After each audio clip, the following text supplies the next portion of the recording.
Le syndrome de Usher est une maladie rare d'origine génétique qui touche environ une personne sur 30 000. Elle affecte l'audition, la vision et parfois l'équilibre de façon croissante selon la précocité et la profondeur des symptômes.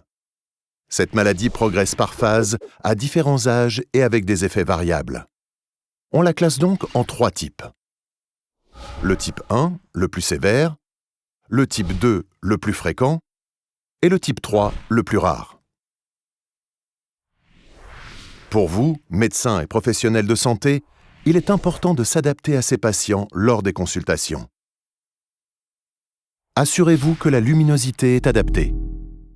Privilégiez le format numérique pour les documents ou imprimez-les avec un contraste maximal qui facilitera la lecture. Si possible, retirez votre masque ou préférez un masque transparent pour faciliter la compréhension orale et la lecture labiale. Adressez-vous directement au patient, face à lui avec une gestuelle bien visible, même si un interprète ou un accompagnant est présent, et parlez naturellement et calmement en utilisant des mots simples, faciles à traduire. Restez positif lorsque vous parlez de sa maladie au patient. Parlez-lui d'évolution de la vision, mettez en avant ce qu'il pourra continuer à faire, donnez-lui des exemples inspirants auxquels il pourra s'identifier et encouragez-le à se rapprocher d'associations de patients. Annoncez le diagnostic en expliquant au patient son parcours de soins, l'hérédité et l'importance du diagnostic génétique confirmé. Assurez-vous qu'il a compris les conséquences de sa maladie et les habitudes qu'il va devoir adopter.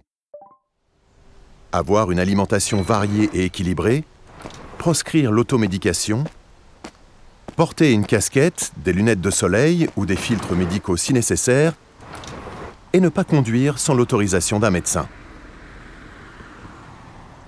En raison des troubles de l'équilibre, certains sports sont plus faciles à pratiquer en autonomie que d'autres pour les patients de type 1.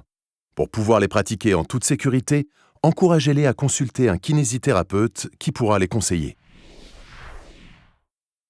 Les patients atteints du syndrome de Usher ont besoin d'un suivi régulier. Encouragez-les à consulter tous les ans.